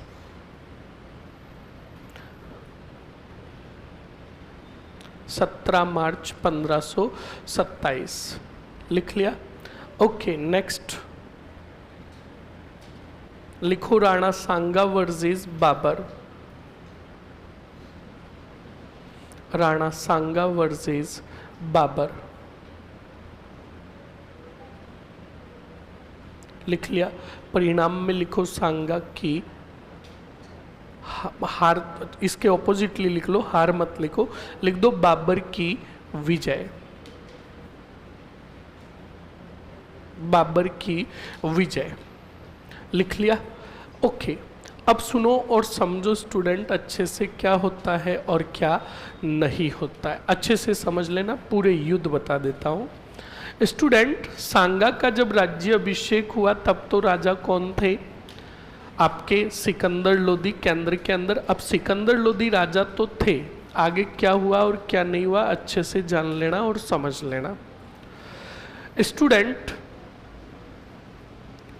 संघर्ष जो हुआ वो इब्राहिम लोदी के साथ हुआ और साम्राज्य विस्तार नीति के तहत इब्राहिम लोदी को पराजित किया सबसे पहले खातोली के युद्ध में। खातोली में हार हुई, जल्दी से बताओ किसकी? बोलो, इब्राहिम लोदी की। उसके बाद इब्राहिम लोदी ने वापस बदला लेने के लिए अपने 3 सेनानायकों को भेजा। कितने? 3। बोलो, हाँ, 3 सेनानायकों को भेजा। अब ये 3 सेनानायक मैंने नाम लिखा दिए। अब ये तीनों सेनानायक आए थे, ध्यान रखना, कौन से युद्ध के अंदर? खातोली में भी। और तीनों आए थे, तीनों में से जब बाड़ी के अंदर लड़ने आए तीनों, तो मियाँ हुसैन और मियाँ मासूफ ने सोचा कि पहले भी जूते खाए हैं। क्या खाया है? जूते खाए हैं, क्या करें?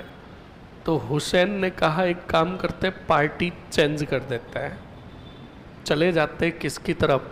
शांगा की तरफ। इन पर पहले ही शक हो गया इब्राहिम लोदी को। इब्राहिम लोदी ने संदेश भेजा मियाँ मक्खन को, का इन दोनों पर भरोसा मत करना, ये शातिर है। पर बिल्कुल युद्ध के दौरान ये दोनों मिल गए किसकी तरफ? सांगा की तरफ। और अनलिमिटेड जूते पड़े किसके? मियाँ मक्खन के। और विजय हुई किसकी? सांगा की। अगर पॉइंट ऐड करना चाहते हो तो हुसैन और मासूफ को कोष्टक में बंद करके लिखो कि युद्ध के दौरान, या सीधा लिखो सांगा की तरफ मिल गए, सांगा की तरफ मिल गए, सांगा की तरफ मिल गए।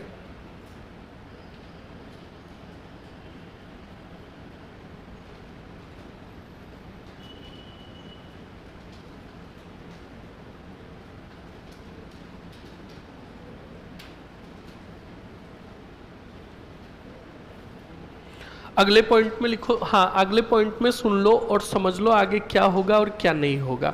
खाड़ी और ये बाड़ी और खातोली दोनों बता दिए। अब सुनो स्थिति किसकी?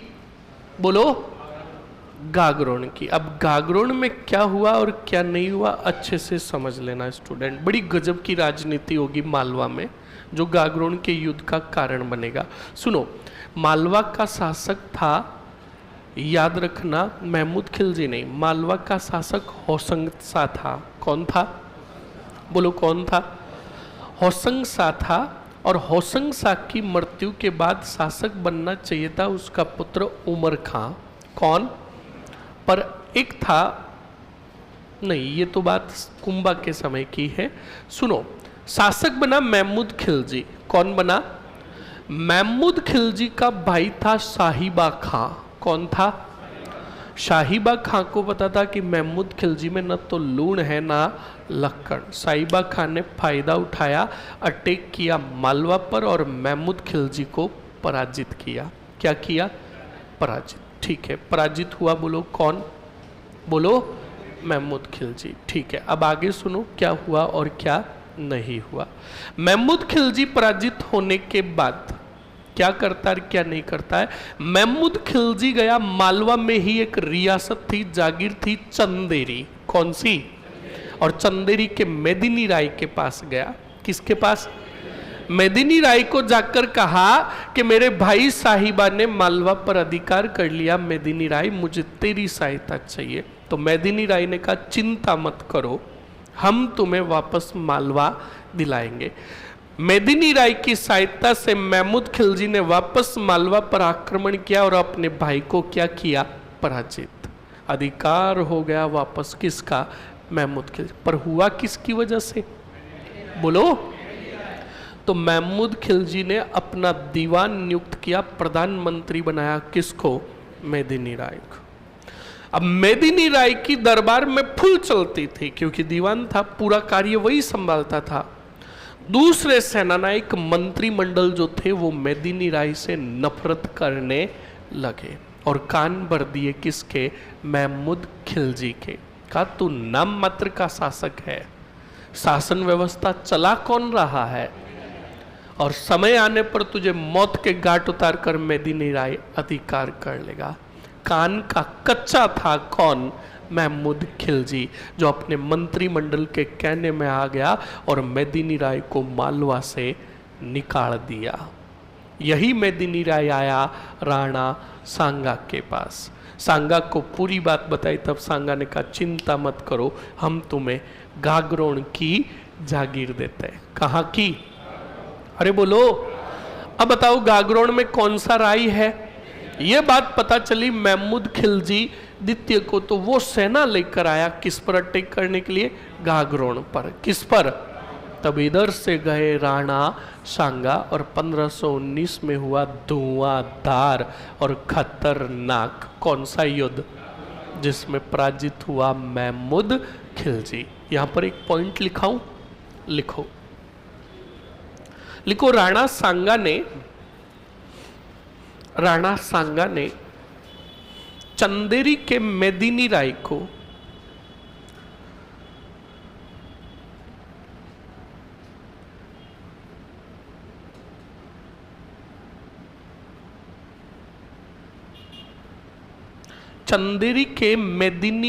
को क्या प्रदान की? शरण प्रदान की। चंदेरी के मेदिनी राय को शरण प्रदान की तथा गागरोन की जागीर दी। गागरोन की जागीर दी।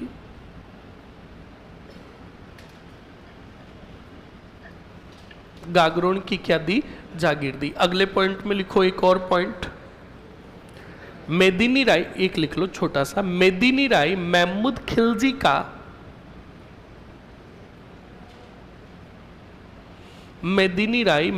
खिलजी का दीवान था।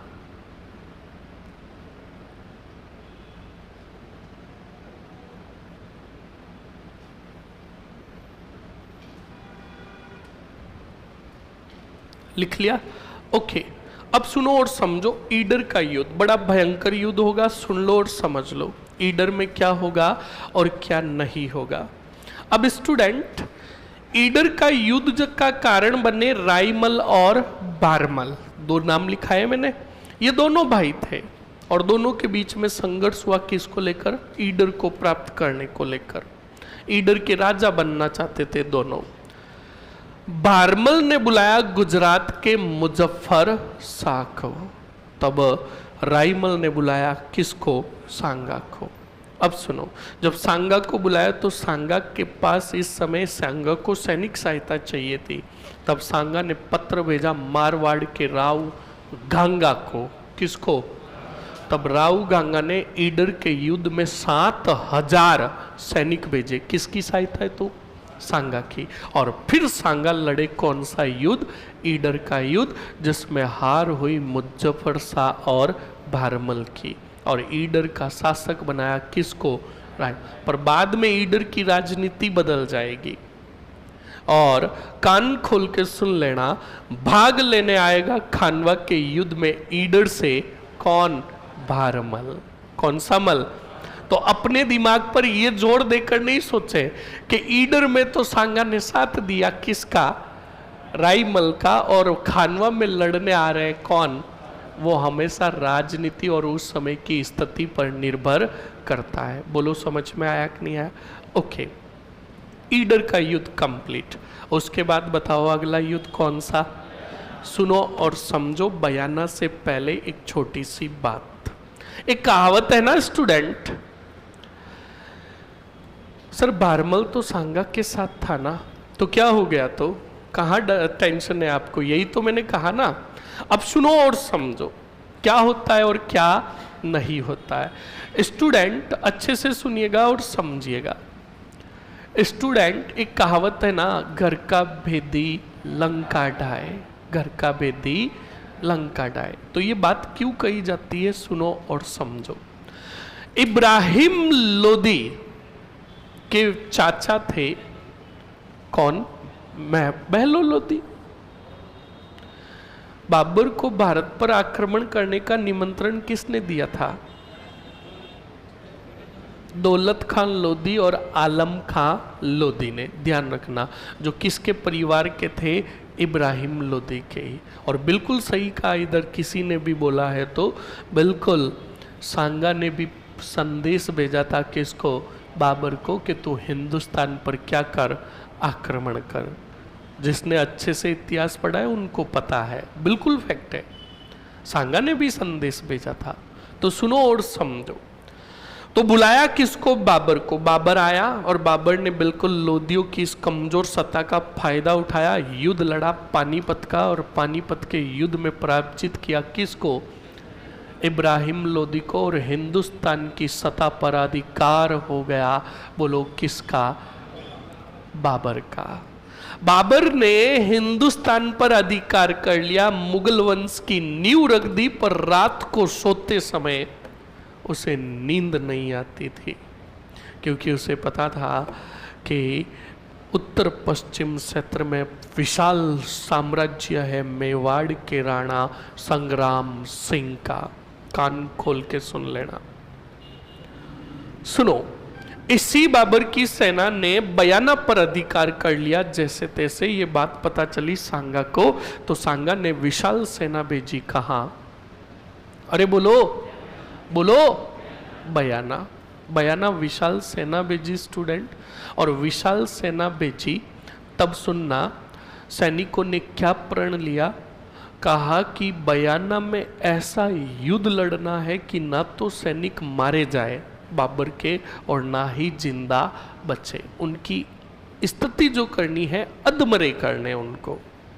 कैसे, मारना किसी को भी नहीं है। उन सैनिकों की स्थिति ऐसी कर दो कि ये सैनिक यहां से अपनी जान बचाकर बाबर के पास जाए, और बाबर की जब मुख्य सेना देखे इनकी स्थिति, तो वो युद्ध लड़े ही नहीं। तो बिल्कुल स्टूडेंट, बयाना के युद्ध में सांगा के मेवाड़ी सरदारों ने इतना भयंकर युद्ध लड़ा, किसी सैनिक के पैर काट दिए, किसी का हाथ काट दिया, किसी का आधा सिर फाड़ दिया, किसी का शरीर काट दिया, पर मारा किसी को भी नहीं। यहाँ बयाना से सेना भागी किधर, बाबर की तरफ, यानी आगरा की तरफ आई, और बाबर की मुख्य सेना जो थी उसने देख लिया बयाना के आए हुए सैनिकों को। तो मुख्य सेना के सैनिकों ने कहा, यह स्थिति तुम्हारी किसने की। तब उन्हीं सैनिकों ने कहा, मेवाड़ी सरदारों ने, और तुम्हें भी सलाह देंगे, मर जाना, मेवाड़ी सरदारों से युद्ध मत लड़ना। ये खौफ था किनका, मेवाड़ की सेना का, राणा सांगा का। कान खोल के सुन लेना स्टूडेंट। मुख्य सैनिक बयाना के घायल सैनिकों को देखकर घबरा गए, युद्ध के लिए तैयार ही नहीं हुए। बाबर के पास संदेश गया कि बयाना के सैनिकों की चलकर स्थिति देखो कितनी नाजुक है। तो बाबर ने सबसे पहले ये बात कही कि सेना है कहाँ, उसको मुख्य सेना से दूर रखा जाए। तो कहा मुख्य सेना के पास ही है वो तो कहा मरो, उनको अलग करो। अलग करे तब तक क्या हो चुकी थी, देर हो चुकी थी। बाबर गया, बयाना के सैनिकों से मिला, तो देख कर बाबर की भी हालत खराब हो गई। बाबर ने कहा, अगर मैंने देरी की तो मैं मारा जाऊंगा। मुझे मुख्य सेना को युद्ध के लिए तैयार करके हाथों हाथ प्रस्थान करना है। सैनिक को आदेश दिया कि मुख्य सेना के सैनिकों को एक जगह इकट्ठा करो। अब सभी मुख्य सेना के सैनिकों को इकट्ठा किया गया। बाबर आया और बाबर ने आकर कहा, सैनिकों, अगर हमने देरी की तो एक भी जिंदा नहीं बचेगा। इसलिए मैंने निर्णय लिया है कि मेवाड़ के राणा संग्राम सिंह और मेवाड़ी सेना के विरुद्ध हम युद्ध का ऐलान करते हैं और युद्ध के लिए प्रस्थान करते हैं। क्या तुम युद्ध लड़ने के लिए तैयार हो? एक भी सैनिक ने नहीं कहा कि हम तैयार हैं। बाबर के मन में जो डर था वही हुआ। आखिरकार बाबर ने कहा, सैनिकों, तुम अगर मेवाड़ी सेना से युद्ध लड़ते हो तो युद्ध विजय के बाद मैं सबको एक एक सोने की मुद्रा दूंगा। बताओ अब युद्ध लड़ोगे? सैनिकों ने कहा जिंदा बचेंगे तो तेरी मुद्रा लेंगे, हम युद्ध नहीं लड़ेंगे। बाबर ने हाथों हाथ कहा कि सैनिकों, अगर तुम युद्ध लड़ते हो तो तुमसे जो मैं कर वसूलता हूं उस कर को भी क्या कर दूंगा, माफ कर दूंगा। अब युद्ध लड़ने चलोगे? सैनिकों का नहीं चलेंगे। बता कर कितना लेता है? 5 रुपया, 20 कर दे, जिंदा रहेंगे तो तेरा कर चुकाएंगे। ये खौफ था किसका? सांगा की सेना का। अब सुनो, बाबर की एक गंदी आदत थी, बाबर हद से भी ज्यादा क्या पीता था? शराब। क्या पीता था? शराब पीना हालांकि गंदी आदत नहीं है, शराब पीकर लोगों को बताना कि मैंने मैजिकल वाटर पिया है, वो सबसे गंदी आदत है। बाबर क्या करता था? फुल नशे में धुत शराब पीकर अपना सिंहासन ऐसे लेकर आता, हाँ ऐसे लेकर आता और लाकर अपनी मुख्य सेना, जो सेना होती उसके सामने आकर यूं बैठता और सैनिकों को फुल शराब पीकर कहता, एंटरटेन, मुझे हंसाओ। नहीं सही है, अच्छा ना, तो क्या फर्क पड़ गया, हम काले तो क्या दिल वाले हैं। हाँ सही है, हाँ अब सही है, एकदम मस्त है, धुआंधार और खतरनाक। रुक, अब यहाँ पे ऐसा तो हाँ यार, यहाँ पे तो सौंदर्य प्रसाधन केंद्र जाने की जरूरत ही नहीं है। तो सुनो और समझो स्टूडेंट, क्या हुआ और क्या नहीं हुआ। बाबर आया, मतलब बाबर की आदत बताता हूं, उसकी गंदी आदत क्या थी। वो हद से भी ज्यादा क्या पीता और अपनी सेना के सामने आकर बैठता और सैनिकों को कहता, एंटरटेन, मनोरंजन करो, मुझे हंसाओ, बादशाह को हंसाओ। तो बेचारे सैनिक अब हंसाने के लिए क्या करते? क्या करते? नाचते।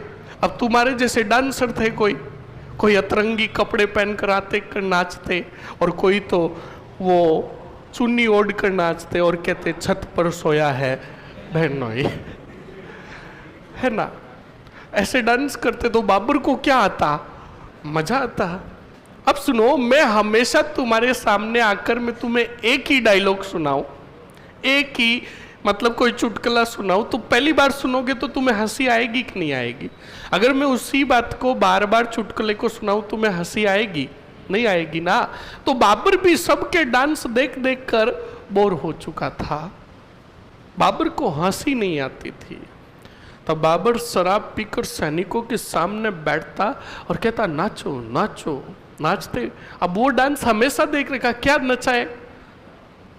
तब बाबर खुद खड़ा होता और उन सैनिकों के साथ नाचता, तो भी मजा नहीं आता। तब बाबर अपनी तलवार निकालता और नाचते हुए सैनिकों के सिर काटता। अब सिर काटता, मारता, तो दूसरे सैनिकों के सामने देखता तो वो बेचारे डरते। अब डरे हुए भाव से वो नाचते तो उनके चेहरे के एक्सप्रेशन को देखकर बाबर कहता, एंटरटेन, मजा आ रहा है, नाचो। इतना खतरनाक था कौन? बाबर। अब बाबर ने निर्णय लिया कि मेरी शराब की लत से परेशान है कौन? सैनिक। मैं आज शराब पीना ही छोड़ दूंगा।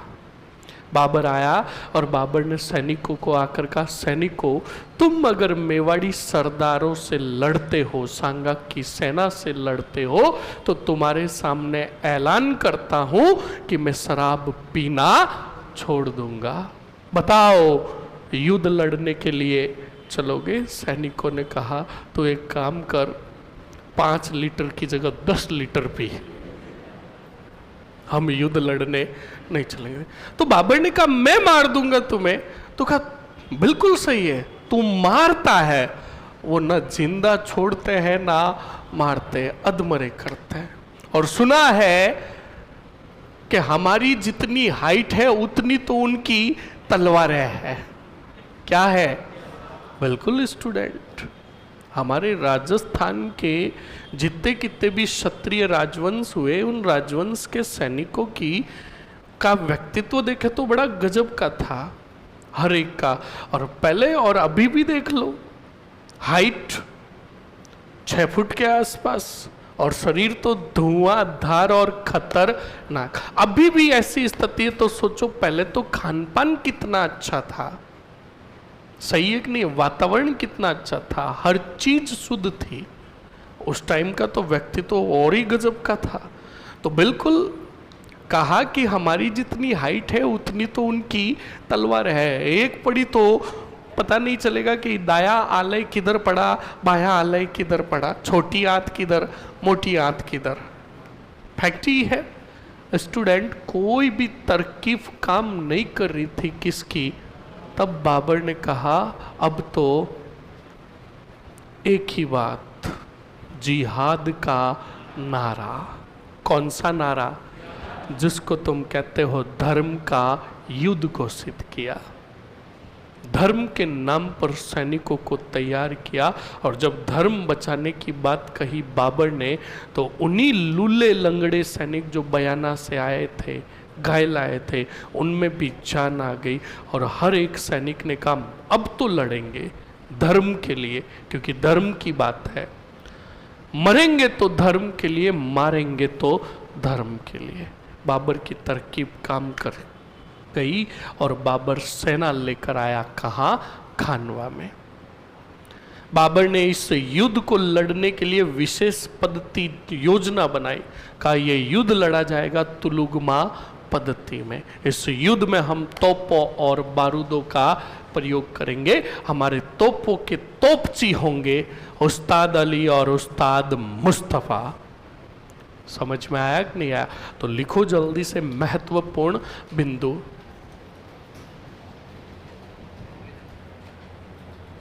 महत्वपूर्ण बिंदु लिखो। बाबर की युद्ध तैयारी, बाबर की युद्ध तैयारी।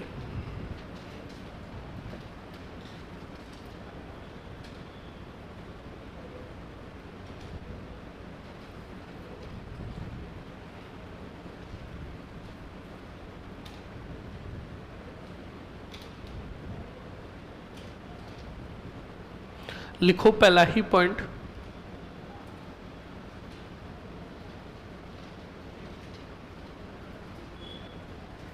बाबर की युद्ध तैयारी में नंबर फर्स्ट पॉइंट लिखो। बाबर ने इस युद्ध को,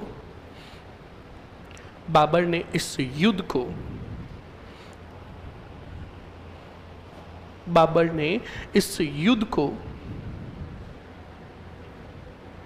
कौन सा? जिहाद का युद्ध ऑब्लिक करके धर्म का युद्ध घोषित किया। बाबर ने इस युद्ध को जिहाद का युद्ध,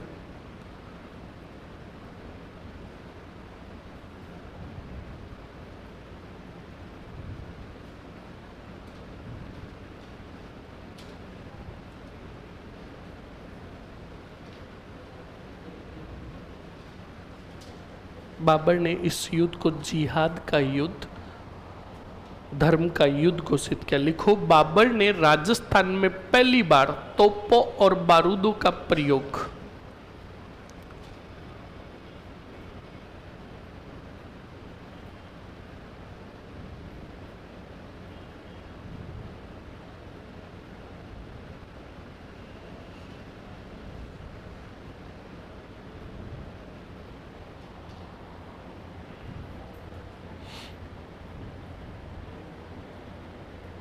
लिख लिया। बाबर ने राजस्थान में पहली बार इस युद्ध में तोपों और बारूदों का प्रयोग किया। लिखो 2 तोपची। कितने तोपची थे? 2 तोपची। 2 तोपची। 2 तोपची में नाम लिखो स्टूडेंट। नंबर फर्स्ट उस्ताद अली, उस्ताद अली, उस्ताद मुस्तफ़ा, उस्ताद मुस्तफ़ा, उस्ताद अली, उस्ताद मुस्तफ़ा। लिख लिया। अगले पॉइंट में लिखो बाबर ने इस युद्ध में तुलुगमा पद्धति अपनाई।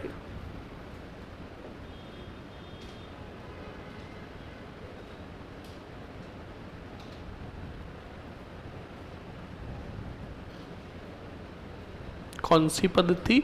तुलुगमा पद्धति अपनाई।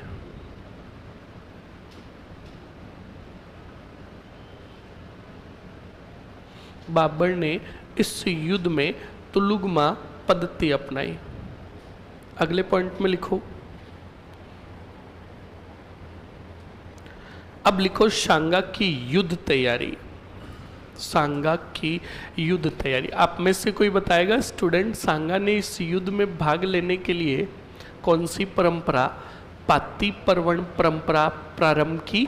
तो याद रखना, इसी पाती पर्वण के तहत राजस्थान की हर रियासत के राजा ने किसकी तरफ से भाग लिया? सांगा की तरफ से। तो लिखो राणा सांगा ने, लिखो राणा सांगा ने, राणा सांगा ने पाती पर्वण के तहत, राणा सांगा ने पाती पर्वण के तहत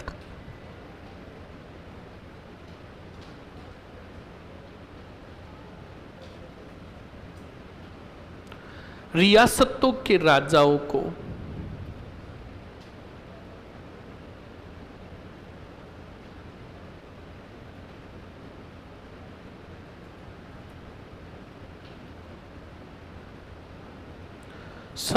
निमंत्रण भेजा।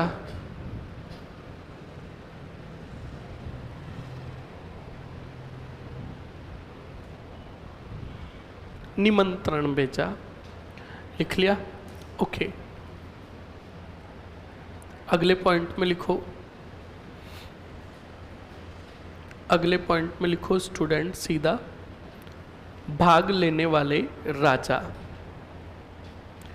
भाग लेने वाले राजा। बोर्ड पर देख लो, फिर बाद में लिख लेना पूरे। भाग लेने वाले राजा कौन कौन थे, अच्छे से देख लो। सबसे पहले लिखोगे स्टूडेंट मारवाड़। कौन सा? मारवाड़ के थे राव घांगा। घांगा ने भेजा अपने पुत्र मालदेव के नेतृत्व में क्या भेजी? सेना। नेतृत्व में सेना। नेक्स्ट, ऐसे ही याद रखोगे कौन सा नेर? बीकानेर। बीकानेर का था स्टूडेंट राव जेतसी। कौन था? और राव जेतसी ने भेजा पुत्र कल्याणमल के नेतृत्व में, कल्याणमल के नेतृत्व में। ओके, याद रखिएगा। उसके बाद अगर मैं बात करूं आमेर, आमेर से आया था पृथ्वीराज कच्छावा, पृथ्वीराज कच्छावा। ओके, उसके बाद में अगर बात करूं तो रोही ही रोही सिरोही, सिरोही से आया था अखेराज देवड़ा का सोनगरा। उसके बाद डर ही डर ईडर, ईडर से आया कौन सा मल? भारमल। उसके बाद आगे बढ़ोगे वागड़, वागड़ से आया उदय सिंह। कौन सा सिंह? देवलिया से आया रावत बाग सिंह। कौन आया? बाग सिंह। ओके, चंदेरी से आया मेदिनी राय। कौन आया? मेदिनी राय। ओके, जगनेर जो कौन से पुर में? भरतपुर में। यहां से आया अशोक परमार। कौन आया? अशोक परमार। ओके, अजमेर से आया करमचंद पंवार। कौन आया? करमचंद पंवार। यानी अजमेर की जागीर किसे दी थी? करमचंद को। ओके, अब सुनो, दड़ी ही दड़ी सादड़ी, सादड़ी से आया झाला अज्जा। कौन आया? हाँ, झाला अज्जा। गुंदा ही गुंदा, हाँ, कोई केरी गुंदा मत बोलना। झाला कौन आया? सज्जा। अड़ता ही डता, मेड़ता से आया वीरमदेव। कौन सा देव? विरमदेव। रायसीन से आया सिलहदी तंवर। कौन सा हदी? सिलहदी तंवर। घोर ही घोर, नागौर से आया खानजादा। कौन सा जादा? हाँ, ये खानजादा और सिलहदी तंवर दोनों करेंगे गद्दारी और मिल जाएंगे किसकी तरफ? बाबर की तरफ। तो इन गद्दारों को दोनों को साथ में लिखे और आगे कोष्टक में बंद करके बाद में लिख लेना गद्दारी की बाबर की तरफ मिल गए। लिखो जल्दी से।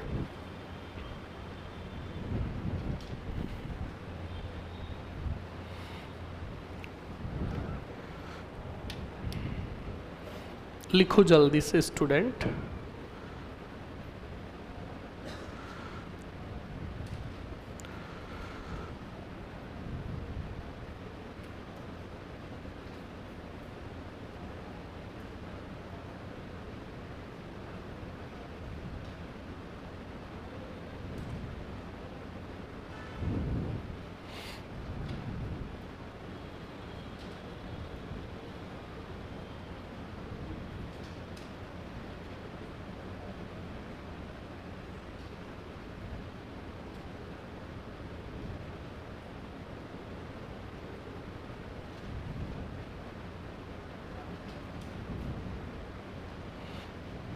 जल्दी से लिख लो।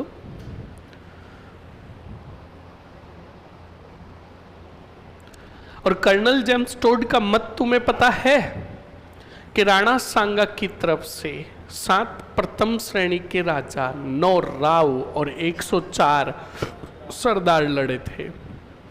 ये सिर्फ प्रमुखों के नाम बताए, हर एक के पास अपनी सेना थी। 7 प्रथम श्रेणी के राजा, 9 राव और 104 सरदार लड़े थे।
लिख लिया? अरे लिख लिया क्या सभी ने? जल्दी से लिखो। अभी इनकी तरफ से जो सिंगल सिंगल भाग लेंगे उनके भी नाम लिखेंगे। जैसे महमूद खां लोधी भी लड़ेगा, हसन खां मेवाती भी लड़ेगा। अभी नाम लिखने 1 2 के, पहले ये लिख लो।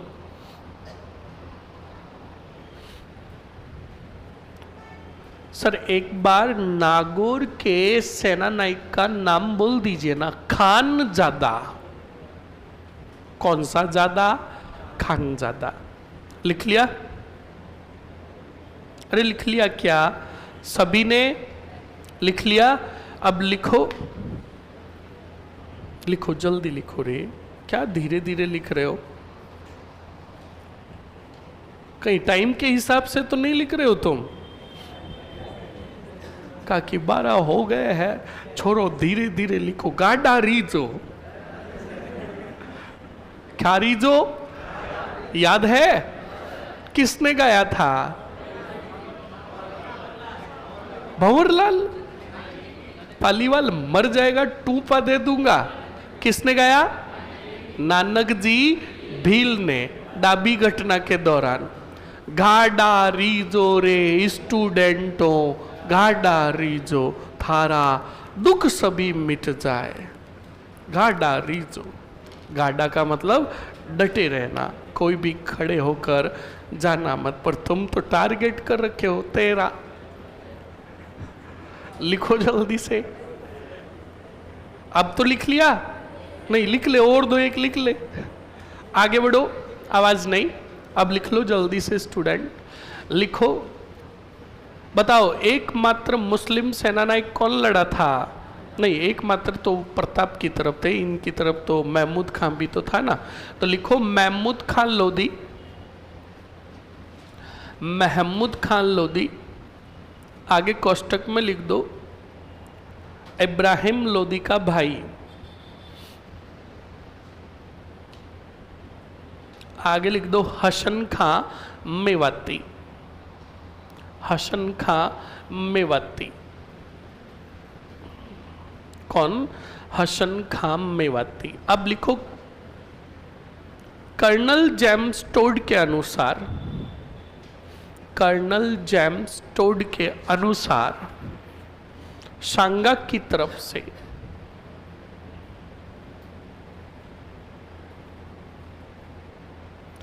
सांगा की तरफ से 7 प्रथम श्रेणी के राजा, 7 प्रथम श्रेणी के राजा 9 राव और 104 सरदार लड़े। 104 सरदार लड़े। ओके स्टूडेंट, 7 प्रथम श्रेणी के राजा 9 राव और 104 सरदार लड़े। ओके? अरे ओके, मिलता है कल। धन्यवाद। और खानवा के युद्ध की तारीख याद है ना आपको? हमारे खानवा की कितनी? सुबह कितने बजे?